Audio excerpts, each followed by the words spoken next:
Therapists of Reddit, what was your biggest "I know I'm not supposed to judge you but holy SHT moment"?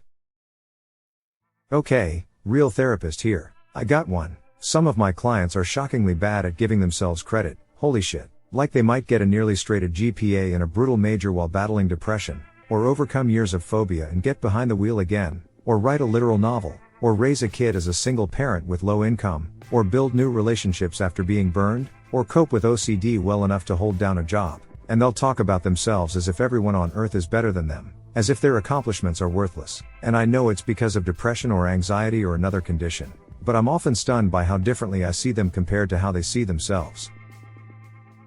During my training, I was asked how would you feel if a client were to come to you and admitted they were a pedophile that was on the edge of committing seriously horrific acts? Could you see that person as another human being that needed help, or were your personal feelings about the abhorrent behavior too strong?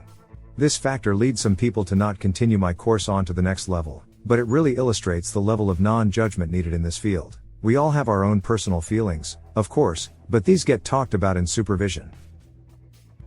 When I was underage, I got caught with a drink on Bourbon Street and got a minor in possession. I was telling my therapist about it, and said that the police caught me with a hand grenade in New Orleans. He didn't realize that a hand grenade was a type of drink, and it was funny to watch him try to process that his patient might have just casually told him that he had been caught with a fragmentation grenade. He took a big, long pause, and said, "Where did you even find a grenade?" I realized the misunderstanding quickly and corrected him. But for a moment he definitely was thinking, holy shit, how do I deal with this?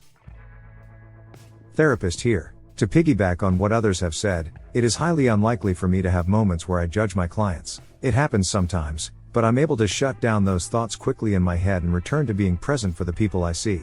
People are so incredibly complex that my judgment wouldn't have any meaning anyway, and it doesn't have a place in our work together. I will admit though, something that does get me feeling a little salty is when I have a client's parent that attempts to sabotage the therapeutic relationship I have with their child, or pulling them out of therapy entirely when some of the things we talk about challenges some potentially unhealthy family dynamics. I don't feel anger toward the parents, mostly I feel bad for the kid.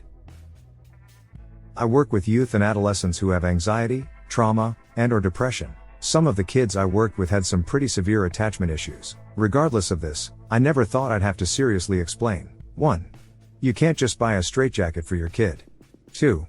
Feeding your kid ultra spicy ramen each night instead of the meal everyone else is eating isn't specifically defined as abuse, but you have to understand the emotional abuse that this causes. 3.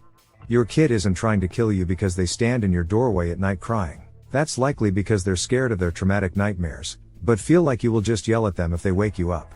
Edit. Thank you all for your questions and support. This case has really helped to shape my approach to therapy, and has highlighted the importance of healthy communication between parents and kids. My number one tip: don't let someone else tell you how you feel/think. If someone says, "You're angry with me," or something to that effect, ask yourself if you really are. If you're not actually angry, then don't spend a second more on it. A lot of kids/family members get hung up on trying to justify their own actions according to someone else's perception. I'm a licensed psychologist, and I'll tell you I've never judged my patients. The world is so full of judgment, and it's my job to objectively look at someone who's suffering and offer them empathy and a path towards healing. The one thing I've judged is the situations that people survive and continue to live their lives. I've worked with torture survivors, survivors of genocide and famine. I've worked with people whose entire villages were wiped out because a warlord wanted the water well that was sitting in the town. It always gives me pause in terms of the anguish some people face and their resilience. So if I have one message, it would be in the words of R.J. Palacio: be kind, for everyone is fighting a hard battle. Not a judgment. You kind of train your brain not to judge, because you are seeking to understand and help. When you do those things, you can't simultaneously judge. We could all use a little more of that in real life, I suppose. I'll share this though. I do feel concerned about this recent phenomenon of young people I worked with self-diagnosing, sharing, and identifying very closely with mental illness, as if the pendulum quickly swung from never, ever share your feelings to you're depressed. All of us are too. Life's challenges can be tough, and they don't need a scientific sounding label to be valid and real. You are not your diagnosis. We can find validation and support in healthier ways. Here's my most recent one. Clinical psychologist working primarily in forensics here. This means my clients are usually involved in legal proceedings, family court, juvenile court, criminal court, etc. My job is usually to evaluate or provide treatment. I'm not there to judge, that's the judge's job, but of course I have my thoughts. I am usually impressed by the justifications people make for shitty behavior. The one that irks me the most is when parents manipulate their child against the other parent. I've had to do therapy for a 5-year-old who said she doesn't want to see a parent because they haven't paid child support. Excuse me? What 5-year-old knows, understands, or needs to be worried about child support? I work in healthcare, and I've never heard a therapist, psychologist, or psychiatrist judge patients openly. Other nurses and doctors, on the other hand, holy shit. At some of the clinics I've been in, the conversations in the break room and at the nurse's station blew my mind. I'm a dude. I was brutally raped multiple times between the ages of 7 and 10. My one and only attempt at trying to get help from a therapist was one of the most awful experiences of my life. I attempted to get help in my early 20s. Upon first going in, I was asked what had happened to me. After explaining a basic outline of the abuse, I could already see that she was very dismissive and seemed not to really believe me. She then asked about my relationship status. At the time, I was in a long-term relationship with a woman who had 2 kids, boys. Upon finding this out, she immediately demanded the names and address of my girlfriend, names of the kids, and said she would be immediately getting in touch with social services to ensure that I wasn't abusing them. I can't put into words just how much that destroyed me mentally, that she could obviously see something in me that I couldn't see. That somehow she was certain that I would be an abuser. I started to cry. She told me to pull myself together. I also can't put into words the pathological, visceral hatred I have for pedophiles and rapists. If I could get away with murdering them, I would. I would never ever inflict the absolute nightmare I went through on any child.